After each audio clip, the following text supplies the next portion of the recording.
What is going on, Diablo 2 fans? Debrunsky here, and today in this guide video, I'm going to cover everything that you need to know about the Act 2 Mercenary. I get all kinds of questions. Some are more basic, while others are kind of tailored towards different high-end gear options. So I'm going to try and encompass everything in this video, from simple, kind of like things that you need to know about basic standard setups, budget options, as well as high-end advanced gear setups for different characters, depending on where you're farming, because there's a lot of different variables that come into play when you're choosing your Act 2 Mercenary gear. But guys, I really do hope you enjoy this video. Let's jump in.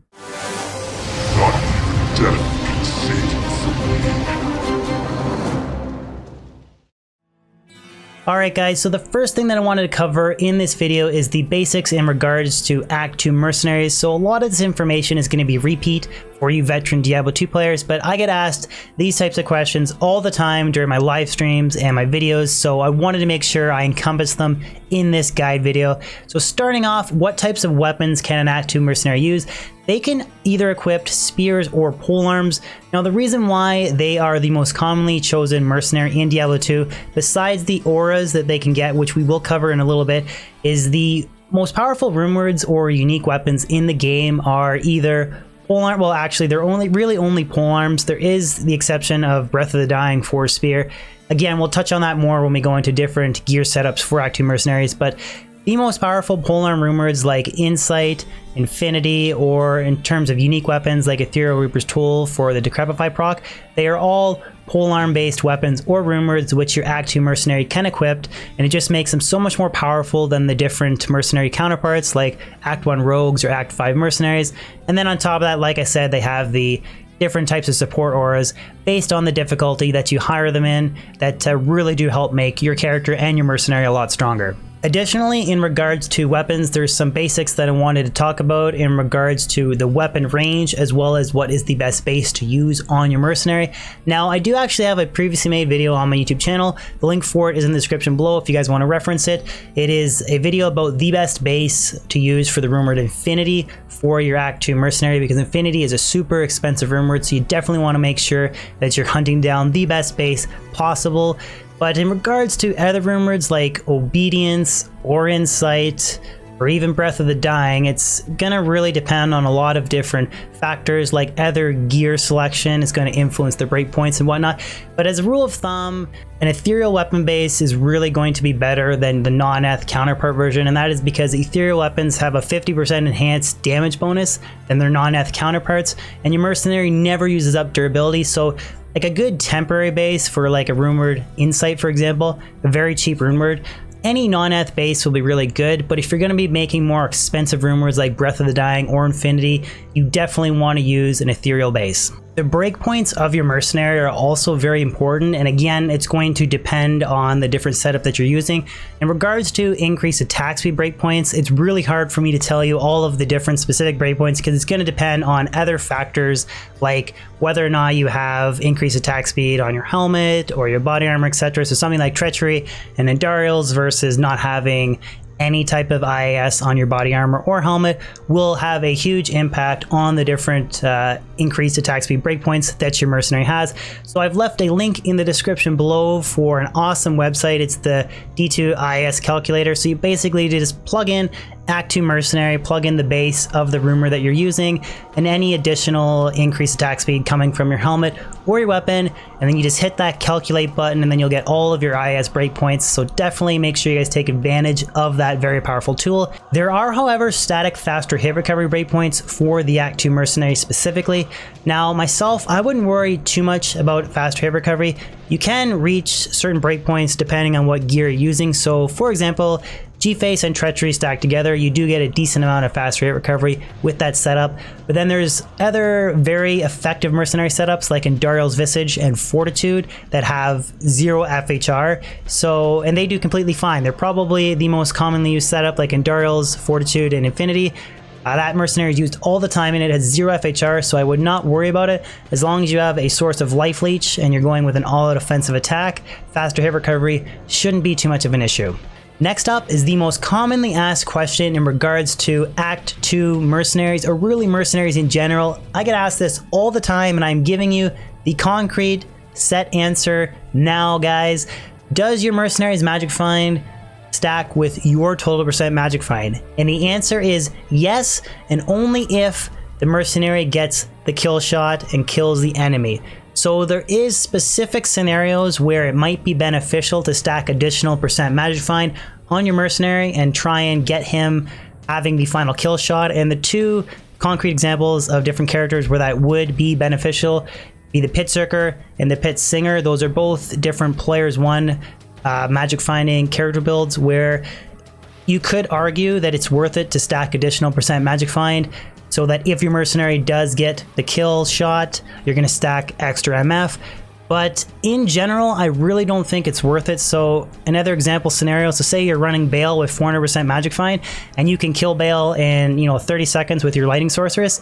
It's better to kill Bale quickly with 400 MF than it is to sit there and wait for your mercenary, wait 2 minutes for him to get a kill shot to stack an additional 50% magic find. So yes, again, the magic find does stack, and in certain specific niche build characters, it might be beneficial to have your mercenary get the final kill, but in most scenarios, I don't think it's worth it to specifically try and stack more MF. So say if you have like a nice Steel Skull and an Insight, that's fine. Just run a Fortitude on your Merc if it's like a Blizzard Sorceress. Don't worry about equipping a Scolders on him and then sitting around waiting for him to get the final kill shot. It's just, in my opinion, it's not worth it. I talked earlier about how Act 2 mercenaries are the most commonly used higher lane because of the powerful rune words that they can use, as well as the auras that they can spawn to support you and your party. Now, the type of aura that your Act 2 mercenary is going to spawn depends on two different factors. One is whether or not you choose to hire a combat, offensive, or defensive mercenary, and it's also going to depend on the difficulty that you hire that mercenary from. So starting off with a combat merc, if you hire him in normal or nightmare, he will spawn with the prayer aura, which gives you a little bit of health recovery. Not a very commonly used option and probably the least powerful of the different choices. And if you hire combat merc in nightmare, you will get the Thorns aura, which returns physical damage. Again, Thorns is just a horrible skill. Please don't use it.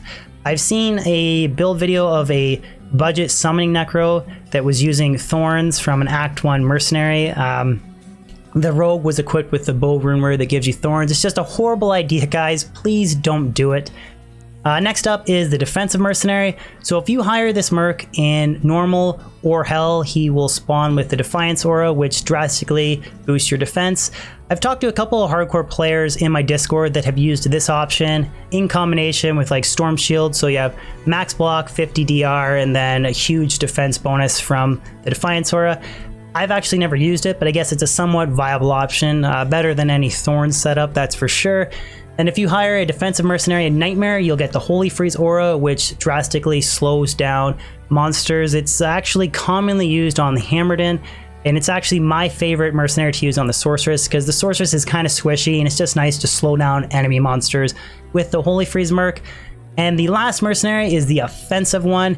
Now, if you hire this mercenary in normal or hell, you'll get the Blessed Aim aura, which boosts your attack rating. Not a very common choice. I guess a somewhat niche selection, because if you hire the offensive mercenary in Nightmare, you get the Might aura, which drastically boosts your damage. And Might is probably the most commonly used mercenary. I mean, if like an Ethereal Reaper's Toll setup, Infinity Merc, anything along those lines, any high damage weapon on your mercenary, and then using the offensive Nightmare version to get Might will drastically boost his damage as well as your damage if you're actually a melee character. So like a Frenzy Barb, Whirlwind Barb, Fury Druid, any type of Zealer, any type of melee dealing character is going to really benefit from the damage boost associated with an offensive Might mercenary. So now that we've spent some time talking about the basics in regards to the Act 2 Mercenary, I want to touch on some common gear setups for casters and melee support, working our way from budget to expensive god tier builds. So first up, we have the support mercenary for your caster character in early to late Nightmare. Now, it's not really anything special other than making the rune word Insight in the first 4 open socket, non-eth, full arm that drops. That meditation aura is going to help your character so much. For instance, when you are like a level 30, 35, 40 sorceress, you're making your way through Nightmare, you're slinging frozen orbs everywhere, you're going to be gobbling up mana like crazy, you don't have the CTA, you won't have SOJs, and that meditation aura is going to help you so much, so you want to make that rune word as quickly as you possibly can. He is going to be your support system for making your way through Nightmare. Expanding a little bit on the budget Insight Mercenary, when you're making your way into Hell difficulty, the most common setup is going to be Talrash's Mask, Treachery, and then Insight in either a non-Eth or Eth Elite Polearm, preferably Eth, but you might not find one right away. But this is an awesome budget mercenary. You have Life Leech, there's resistance on the Talrash's helmet, which helps keep the mercenary's res almost capped before he procs Fade. And then we have Treachery, so lots of IAS, so he had more damage per second, he can leech more. And then when you do proc that Fade, you get damage reduction and a massive boost to resistances. And you couple that with the Insight rune word in a Eth or non-Eth elite base, is going to actually do a lot of damage, especially in an Eth version because of the critical strike on it that is extra double damage, so it's a huge boost to his damage. You have the meditation aura and a little bit of MF and attributes. It's a very powerful rune word for Raltur Soul. I mean, it's probably the #1 budget rune word next to Spirit in a Crystal Sword or Spirit in a Monarch Shield.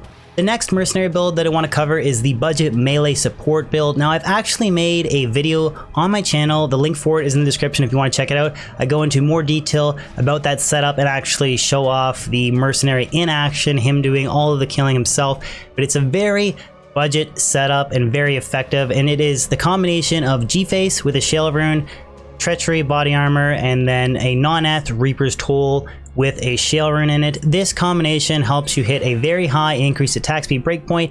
You have lots of Deadly Strike and Crushing Blow, which is great for taking on monsters and bosses. Treachery, all the same benefits that we love about it. The IAS, the chance to proc Fade for DR and capping out your res. And then the huge bonus to this setup is the chance to proc Decrepify from the Reaper's Toll itself. That curse, it reduces enemies' damage by 50%, slows them down by 50%, and reduces their physical resistance by 50%. So it is an amazing curse, it's extremely powerful, and it's one of the #1, or if not the #1 setup, if you actually socket the helmet and Reaper's Toll with Godly Jewels, but it is an amazing melee support mercenary. So with a few budget mercenary setups covered, I want to kind of transition to some more God tier mercenary builds. So starting off with the God tier Reaper's Toll Merc setup, which we just talked about. It's the same body armor, Treachery, preferably in a Elite Armor E-Bugged base. G-Face, but instead of a Shale Rune, we want to run a Ruby Jewel Fervor, so a 15 increased attack speed, enhanced damage jewel, and then we want to pair that with an Ethereal Reaper's Toll, also socketed with a 15 IAS % ED jewel. So it's the same setup that we just talked about, except for a lot more damage with the 2 jewels and the Ethereal Reapers. It's your God tier #1 melee merc. Next up, we have the high-end Infinity Mercenary setup. Now, this is commonly used to support your elemental damage dealing builds, so Fire Sorceress, Fire Druid, Lightning Sorceress. It's even actually used on a few Cold Sorceress builds, but the Conviction Aura from the Ruben Infinity makes it such a powerful mercenary build. Now, typically, this mercenary is kind of built around an E-Bugged Fortitude, your Infinity definitely in an Elite Ethereal Polearm base, and then for the helmet, you're looking for some sort of Life Leech. Commonly Endariel's is used because of the plus skills, increased attack speed, massive boost to strength, and Life Leech, but there is other alternative options that are more defensive based, like an Ethereal Vamp Gaze that has Life Leech and DR, or if you're not quite there in terms of your helmet, you could use something like a Crown of Thieves. Again, any sort of Life Leech combo with an E-Bugged Fortitude and an Infinity and an Ethereal Elite Polearm is basically what the elemental support build is about.